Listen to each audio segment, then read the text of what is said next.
بعرف ليه ما رجعت الكونكسيون كمان.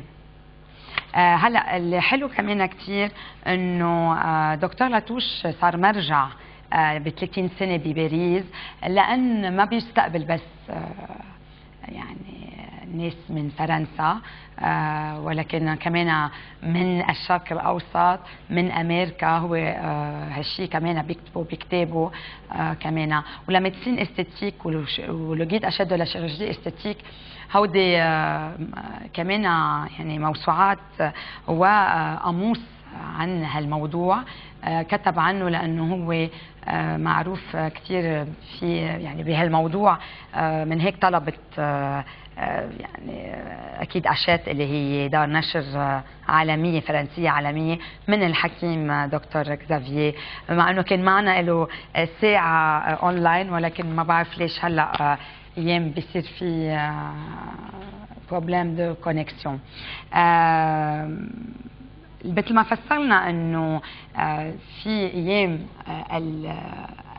العمليات التجميل بتكون ضروريه وقتها واحد عم بيصلح امور منا صحيحه، ولكن ما بتكون كثير ضروريه وقتها واحد حابب يغير، الا اذا بتصور انه عاود الاتصال معه. دكتور Xavier, vous m'entendez là?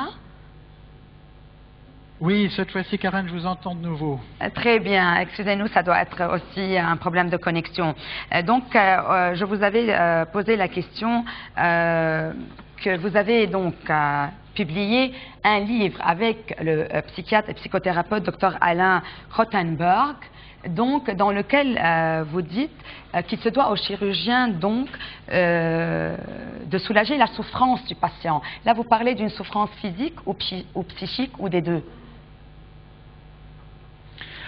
Habituellement, en matière de chirurgie esthétique, on parle de souffrance psychique.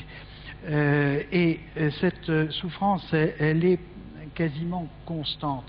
J'explique dans ce livre que le rôle essentiel du médecin, c'est de soulager la souffrance, que ce soit dans le cadre de la maladie ou d'une souffrance psychique. C'est la raison pour laquelle la chirurgie esthétique ne peut pas être un travail de technicien pur. Il faut que ce soit le travail d'un médecin et il faut accompagner de façon à ce que la satisfaction soit et sur l'image et sur le vécu des patients.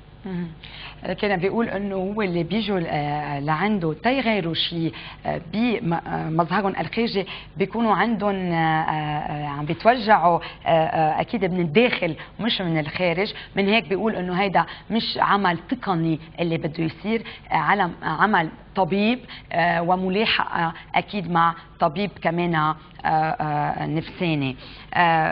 Durant vos 30 ans d'expérience au sein de la chirurgie plastique, quel est le pourcentage de femmes que vous recevez et le pourcentage d'hommes? Alors, en ce qui me concerne, c'est à peu près 90-10, 90% de femmes.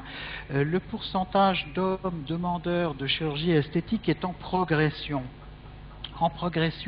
Essentiellement sur les interventions au niveau du cuir chevelu, mais aussi au niveau des paupières maintenant, après la quarantaine, quelquefois des rhinoplasties, et puis aussi des lipoaspirations au niveau du thorax ou au niveau du ventre chez certains. Oui, et vous parlez aussi dans ce livre du fait que le chirurgien doit s'abstenir dans certains cas d'opérer. Quand est-ce que vous refusez d'opérer un patient? Alors, je refuse d'opérer lorsque la demande n'est pas équilibrée ou que je perçois un certain déséquilibre chez le patient ou la patiente, si l'intervention risque d'aggraver ce déséquilibre. Nous sommes là pour aider, pour faire du bien, mais pas pour rendre les gens malades, anxieux ou déprimés. Par conséquent, il faut bien percevoir la personnalité des gens avant d'accepter d'opérer. Oui. Et dans combien de cas la chirurgie plastique peut aider quelqu'un dans son état à améliorer son état psychique? Alors, c'est une question d'image de soi. L'image de soi qu'on a n'est pas la même que celle que les autres ont de vous. Il faut que toutes ces images soient en accord les unes avec les autres. Si l'image qu'on a de soi est faussée, perturbée, ce n'est pas le chirurgien qui pourra la rétablir. Par contre, si l'image objective réelle est effectivement abîmée, on peut à ce moment-là la rétablir et on va obtenir un équilibre de ces images. C'est l'équilibre de ces images qui va permettre d'obtenir l'équilibre psychique. نعم. سألته 3 أسئلة على السريع. أكيد هو عنده نسبة النساء 90% بيجوا بيطلبوا إنه يتغير شيء بجسدهم، و10% عند الرجال، ولكن عم بيقول إنه صار في نسبة أكبر عند الرجال وهذا الشيء عم بيتطور. وعم بقول له إنه أمتين يعني ما بيقبل، بيرفض إنه يعمل عملية تجميل للشخص اللي بيجي بيطلبوا منه. بيقول وقت يكون عنده مشاكل نفسية ما بيقبل كثير قوية ومهمة، ما بيقبل يعملهم لأنه ما بده يزيد لهيدا المرض، بيلاقي انه ما في عازة، من هيك بيفضل انه يستشير طبيب نفساني.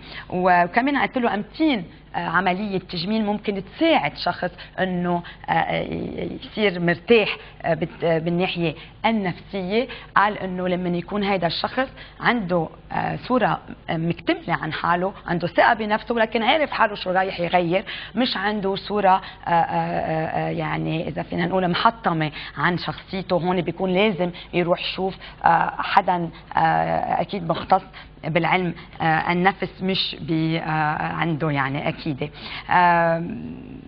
Vous savez qu'au Liban, docteur Xavier, donc le Liban est devenu un des pays où la chirurgie esthétique et plastique vraiment prend un rôle primordial, et il y a un grand pourcentage de femmes qui vont demander un changement dans leur corps.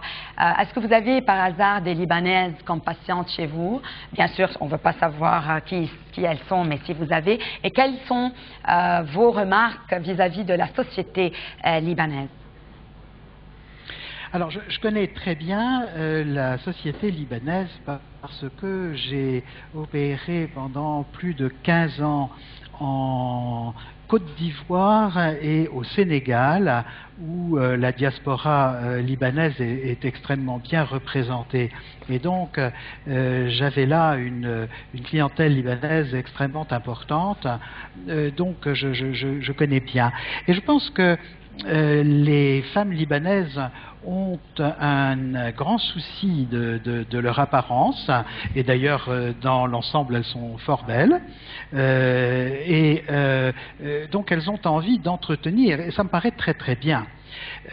Par contre, elles ont également un enthousiasme qu'il faut savoir quelquefois réfréner, parce que ce sont des techniques et que comme toutes les techniques, elles peuvent avoir des risques, des inconvénients, voire des complications. Et souvent, les complications sont mal comprises ou mal perçues. Et en plus, on n'a pas envie, avant l'intervention, d'entendre qu'il peut y avoir des complications. Pourtant, ça fait partie de l'information. C'est une décision adulte. Et il faut être adulte pour la prendre. Et qu'est-ce que vous faites si par hasard vous ne réussissez pas une opération? Quelles sont votre attitude vis-à-vis du patient? Et ce sera ma dernière question, surtout que dans votre livre vous en parlez. Alors, c'est toute la question de ce métier qui demande une formation très très longue. En gros, c'est un bac plus 15. Par conséquent, on doit être capable de répondre à toutes les complications. Bien sûr qu'on ne peut pas éviter les complications, mais on doit être capable de pallier à tous les problèmes et de corriger tous les problèmes. C'est ça qui va rassurer au départ. لكن سألته عن شو رأيه بالمجتمع اللبناني والنساء اللي بتحب تعمل عملية تجميل، وهذا الشيء بنشوفه انه كثير عم بيكتر بلبنان. قال انه هو قدر يشتغل مع لبنانيات خاصة بأفريقيا، وبحب انه النساء اللبنانية بحبوا كثير يحافظوا على مظهرهم الخارجي، ولكن بحب من انه يقول لهم انه لازم يعرفوا انه في اكيد ليميت، يعني لكل شيء حلو بس زيادة مثل بيقولوا شيء بيجي بالزيد بينقص، يعني لازم يعرفوا انه يعرفوا كمان انه جمالهم الطبيعي هو مهم جدا. Docteur Xavier Latouche, là je voudrais vous remercier pour cette belle entrevue. Je ne sais pas si vous avez un dernier mot à dire, surtout pour la chirurgie plastique dans le futur. Vous croyez qu'elle aura un futur? Je crois qu'elle a plus qu'un futur parce que nous avons des techniques qui émergent tous les jours, nos congrès sont nombreux et aujourd'hui on découvre les avantages des cellules souches, l'intérêt des lipoplasties, toutes ces choses qui font complètement changer la chirurgie esthétique et qui donnent des perspectives encore nouvelles. Donc il y a plus qu'un futur, il y a un véritable avenir, oui. Ok. Merci beaucoup, docteur Xavier Latouche, encore une fois de Paris, et on espère vous recevoir une autre fois au Liban, face à face dans notre émission. Merci encore. Et ce sera avec grand plaisir, Karen. Je vous remercie. مشاهدينا الكرام، أنا بشوفكم نهار الثلاثاء وبقول لكم بون ويكاند. ميرسي.